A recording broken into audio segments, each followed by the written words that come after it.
In nomine Patris et Filii et Spiritus Sancti.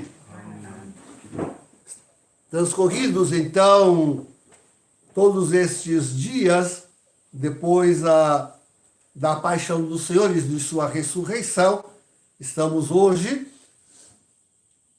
celebrando no quinta-feira da quinta semana depois da Páscoa, celebrando a sua ascensão ao céu. Nós podíamos distinguir na história de Jesus conosco duas grandes etapas. A história de Jesus neste mundo, a primeira etapa foi da sua encarnação, nascimento, pregação, até a sua paixão, morte e sepultura. Então, essa é a primeira etapa da história de Jesus conosco.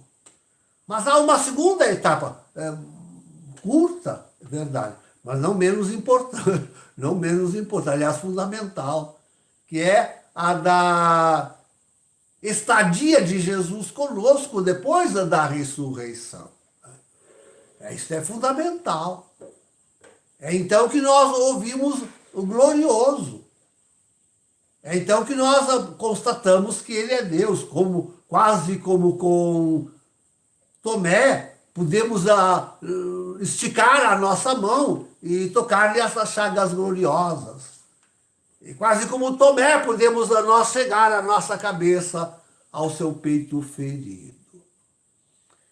Aliás, diria, toda a primeira etapa da vida de Jesus é pontilhada da realidade desse segundo momento histórico de Jesus conosco.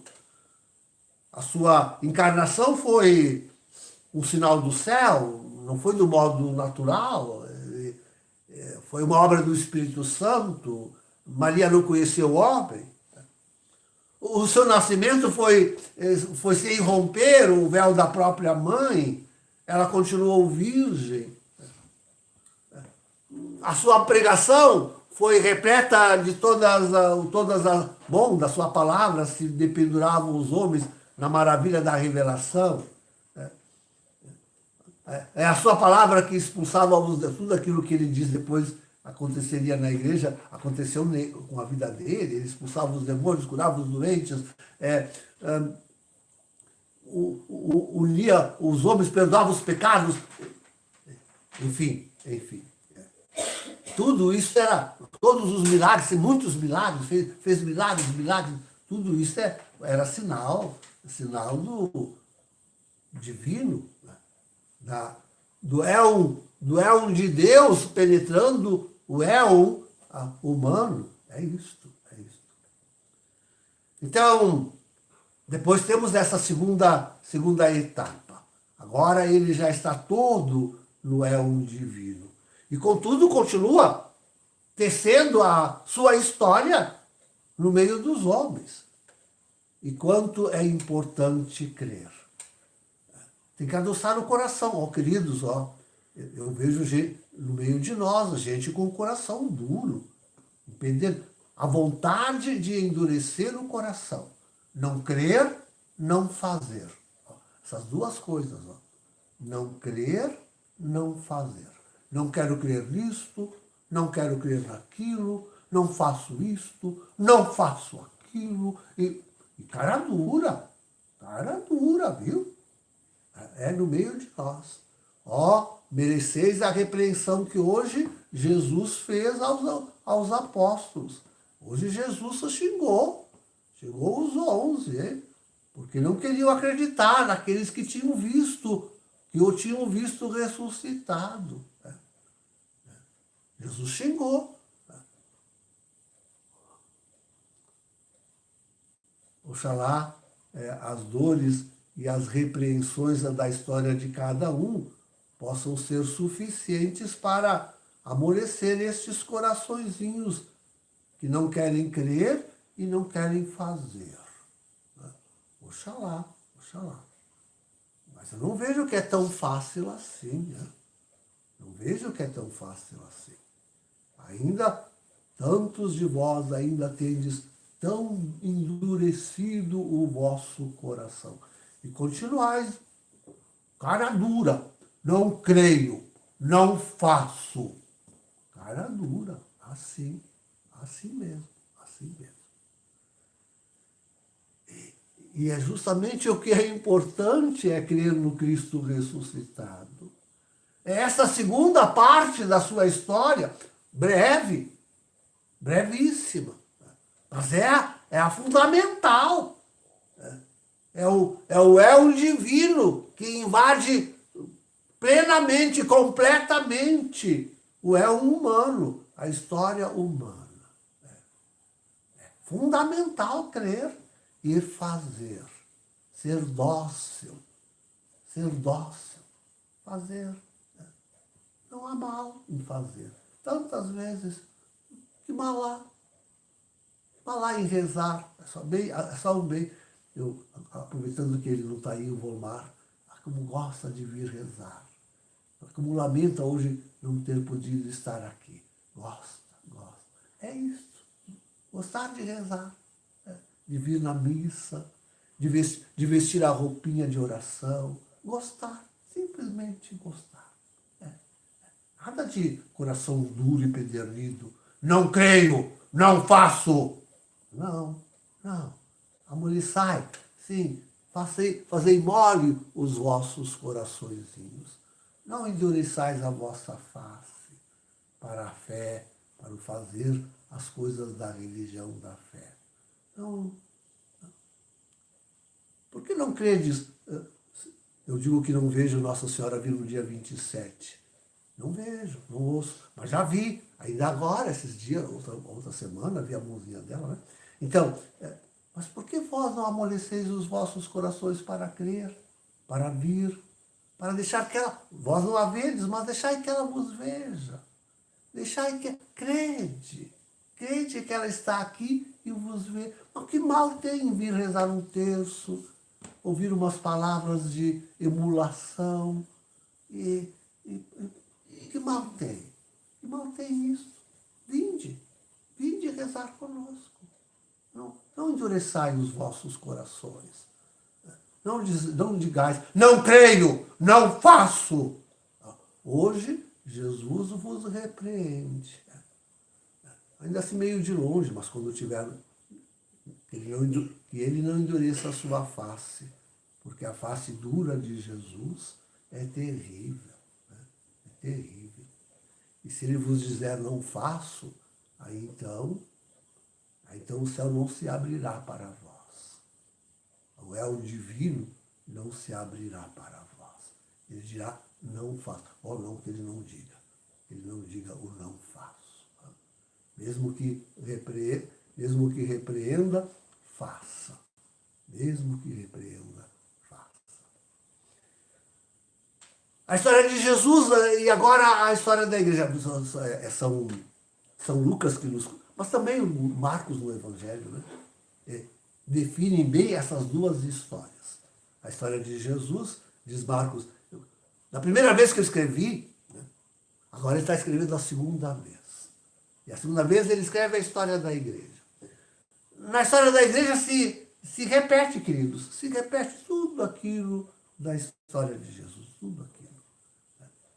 A pregação, os milagres, os demônios que são expulsos, os pecados que são perdoados.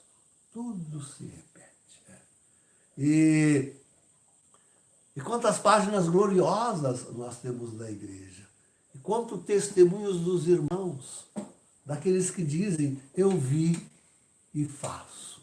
Quantos e fazer, às vezes, é dar o próprio sangue em testemunho. Né? Que nos diz, eu vi, eu faço. Quantos. Então, é a história de Jesus, é a história de Jesus que se repete. Nós dizemos, e com toda a razão, que estamos no momento da paixão da igreja. Né? Agora estamos na paixão da igreja. Às vezes ela já nos parece até sepultada, morta e sepultada. Às vezes sim, né? Às vezes sim. Nos parece que a igreja até já morreu e já foi sepultada. Né?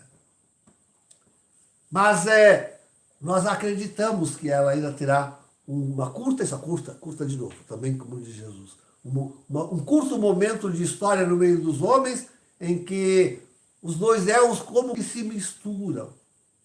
E nela transparecerá, como na face do Cristo glorioso, o éon celeste. Nela também transparecerá. Na vida do homem que já não morrerá mais, na abundância dos bens que já não... Mas se os homens crescem, queridos, que os homens crescem na pregação da igreja, no testemunho dela, se os homens não endurecessem a própria face e dissessem, não faço, né? De quanta dor a humanidade seria poupada. Sabeis que hoje nós estamos aí cada vez mais cerca desse último confrontamento mundial. As armas já estão todas apontadas, não só preparadas, elas já estão apontadas, de uns contra os outros, já estão todas apontadas. Já estão antecipando essa triste história com a morte de tantos, cada dia estão matando a tantos, e por sua maioria, os jovens, né? Homens saudáveis, fortes, que podem pegar em armas, né? Também matam a nós, velhinhos, e matam também crianças, e crianças até no ventre da própria mãe. Sim, também a estes matam. Mas não querem receber o testemunho, não querem. Teimam e não fazem. Não fazem a vida, fazem a morte. Não faz a vida, faz a morte. Não faz o testemunho celeste, faz as diabruras terrestres, terríveis, tremendas. Olha, queridos, sabe, o que nos acontecerá, o que acontecerá a esse planeta, a esse mundo, será tão tremendo que já não restarão mais nações. Pelo que e agora falo daquilo que a ciência tem nos mostrado, né? A Terra se partirá em tantos pedaços que já não restarão mais nações. Se isso já é assim, porque os cientistas nos mostram isso estudando as placas tectônicas e não sei o que mais que estão em grande crise na Terra, imagina se aliar a isto as armas que os homens querem detonar, e que são tremendas, terríveis. Sim, não restarão mais nações. Né? Naquele tempo de que falo, o segundo momento da história da igreja, não haverá mais nações. Né? Mas a igreja tem que continuar. A igreja as nações desaparecerão, mas a igreja não pode desaparecer. E ela não desaparecerá se nós, pequena comunidade, um grupinho, não dissermos não creio e não faço, mas afirmarmos creio e faço, estou disposto, estou pronto, eu creio e faço. Assim é que se dará a continuação da igreja no meio de nós. É preciso crer e fazer, para não precisar ser repreendido pelo Senhor, porque Ele voltará. Assim como hoje nós celebramos a sua ascensão, logo Ele estará de novo no meio de nós. Ele voltará. E que a sua face, quando se voltar para nós, esteja alegre, amando-nos, sem traços de repreensão, mas calma e tranquila, sorridente, feliz e, quem sabe, até agradecida. Sim, que assim esteja a sua face voltada para nós, porque nós dissemos, creio e faço. Docilmente digamos, creio e faço. Em nome do Pai, do Filho e do Espírito Santo. Amém.